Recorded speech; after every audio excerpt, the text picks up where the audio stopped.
Salut à tous et bienvenue. Aujourd'hui, on va s'attaquer au CSS, ce langage un peu magique qui donne vie et couleur à tout ce qu'on voit sur Internet.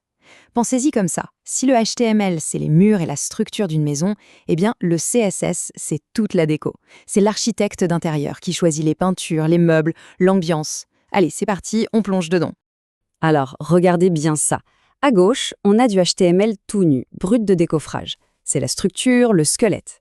Et à droite, c'est exactement le même contenu, mais complètement métamorphosé. La petite touche de magie entre les deux, c'est le CSS bien sûr. Ce qui est dingue, c'est que le code HTML derrière est strictement identique. Il n'y a que la présentation qui change. Et ça, c'est vraiment la première chose à piger. On sépare complètement le fond de la forme. On va donc se pencher sur cette relation, ce fameux duo HTML et CSS. Franchement, c'est la base de quasiment tout ce qu'on voit sur le web. Pour que ce soit bien clair, il faut imaginer que le HTML, son rôle, c'est de donner le contenu et le sens. Il dit « ça, c'est un titre » ou « ici, on a un paragraphe ». Et le CSS, lui, il arrive derrière, il écoute ces indications et se charge de tout l'aspect visuel, de rendre tout ça joli et unique. Bon, pour la petite histoire, CSS, ça veut dire Cascading Style Sheets. En français, on dit feuille de style en cascade. En gros, c'est le langage qui nous donne le pouvoir sur les couleurs, les polices de caractères, l'espacement, bref, sur toute l'apparence, toute l'esthétique d'une page web. Sans le CSS, croyez-moi, le web ressemblerait encore à un simple document Word des années 90. Ok, c'est bien beau tout ça, mais concrètement, comment on fait? Comment on dit au navigateur « Hey, je veux que ce titre-là précisément soit en bleu et bien centré, mais surtout pas les autres ». Eh bien, c'est là qu'entre en jeu un concept clé, les sélecteurs. C'est vraiment le cœur du réacteur en CSS. Juste pour info, il y a en gros 3 manières d'intégrer du style. On peut le mettre en ligne, directement dans la balise HTML, ou dans une balise style en haut du fichier. Mais honnêtement, la meilleure méthode, et de loin, c'est le fichier externe. Pourquoi? Parce que c'est plus propre, beaucoup plus simple à gérer, et surtout, ça permet de réutiliser les mêmes styles sur tout un site. C'est comme ça que tous les pros travaillent, sans exception. Alors, le sélecteur le plus basique, c'est celui de balise. C'est simple, si on écrit P, on cible tous les paragraphes de la page, sans exception. C'est super pratique pour définir des styles généraux, des valeurs par défaut pour tout le site. Maintenant, on passe à l'outil le plus utile, le plus polyvalent de CSS, la classe. Une classe, c'est comme une étiquette qu'on peut coller sur n'importe quel élément. On peut créer un style, disons, point alerte rouge, et ensuite on applique cette étiquette à un paragraphe spécifique, à un titre, à une image. C'est vraiment l'outil parfait pour créer des groupes d'éléments qui doivent avoir le même look. Et pour finir avec les sélecteurs, il y a l'ID. Alors là, attention, un ID, c'est comme une carte d'identité. Il doit être absolument unique sur toute la page. On s'en sert pour viser un seul et unique élément, un élément très spécifique, comme le logo du site ou le menu principal. C'est le sniper des sélecteurs, le plus précis de tous. Ok, savoir changer la couleur d'un texte ou la taille d'une police, c'est la base.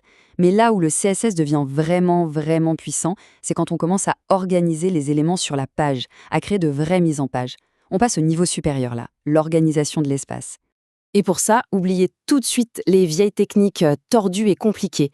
L'outil de référence aujourd'hui, le standard absolu pour la mise en page, ça s'appelle Flexbox. C'est un système qui rend l'alignement, la distribution des éléments dans un bloc, mais d'une facilité. C'est presque déconcertant. Et là, l'image parle d'elle-même. C'est la démonstration parfaite. À gauche, on a 3 blocs normaux, empilés les uns sur les autres, comme le fait le HTML par défaut.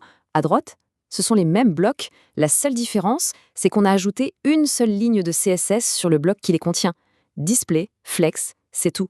Et pouf, tout s'aligne nickel. C'est simple, c'est propre et c'est juste incroyablement puissant. Avoir une super mise en page sur un grand écran d'ordinateur, c'est génial. Mais la réalité aujourd'hui, c'est que la plupart des gens naviguent sur leur téléphone. Il est donc absolument vital que nos sites soient aussi beaux et utilisables sur un petit écran que sur un grand. C'est ça le fameux design adaptatif ou responsive design. Du coup, la question qui tue, c'est qu'est-ce qui arrive à notre belle rangée de blocs quand on la regarde sur un téléphone? Eh bien, c'est la catastrophe. Tout est écrasé, c'est minuscule, c'est illisible. Il nous faut une solution, et vite. Et cette solution, elle a un nom, les media queries. Une media query, c'est tout simplement une règle conditionnelle. C'est comme si on disait au navigateur, écoute, si l'écran fait moins de, disons, 768 pixels de large, alors tu arrêtes ce que tu fais et tu appliques ces nouvelles règles de style. C'est un peu comme si notre page web avait des yeux et pouvait s'adapter à ce qu'elle voit. Voilà le résultat en action. Sur un grand écran, nos blocs sont bien alignés horizontalement. Mais hop, dès que la largeur de l'écran passe sous notre seuil, la Media Query s'active. Elle dit à notre Flexbox de changer de direction et de passer en mode colonne. Résultat, les blocs s'empilent joliment les uns sur les autres, ce qui est parfait pour scroller sur un mobile. Alors tout ça, c'est super, mais ça peut vite sembler un peu lourd de tout refaire à chaque fois. La bonne nouvelle, c'est qu'on n'a pas besoin de réinventer la roue à chaque projet. Il existe des raccourcis, des sortes de boîtes à outils géantes remplies de composants déjà prêts. C'est ce qu'on appelle les frameworks CSS. Et dans ce domaine, le roi le plus connu, c'est Bootstrap. Il faut voir ça comme une gigantesque bibliothèque de Lego pour le web. Tout est déjà codé, testé et surtout tout est déjà adaptatif. Des boutons, des formulaires, des barres de navigation, des systèmes de grilles, tout est là, il n'y a plus qu'à se servir. Et c'est là que c'est génial. Regardez cet exemple. Pour avoir ce bouton, là, ce joli bouton bleu, bien moderne, avec l'effet au survol, il suffit de prendre une balise HTML toute bête et de lui ajouter 2 petites classes fournies par Bootstrap. C'est tout. On n'écrit pas une seule ligne de CSS. Le gain de temps, c'est juste énorme. Bon, on a vu pas mal de choses. Il est temps de faire un petit récapitulatif. On peut voir tout ça comme les premiers outils indispensables à mettre dans sa caisse à outils pour le web. Alors, retenons ces 4 points clés. D'abord, les sélecteurs, pour cibler les bons éléments. Ensuite, Flexbox, pour organiser la page de façon propre et moderne.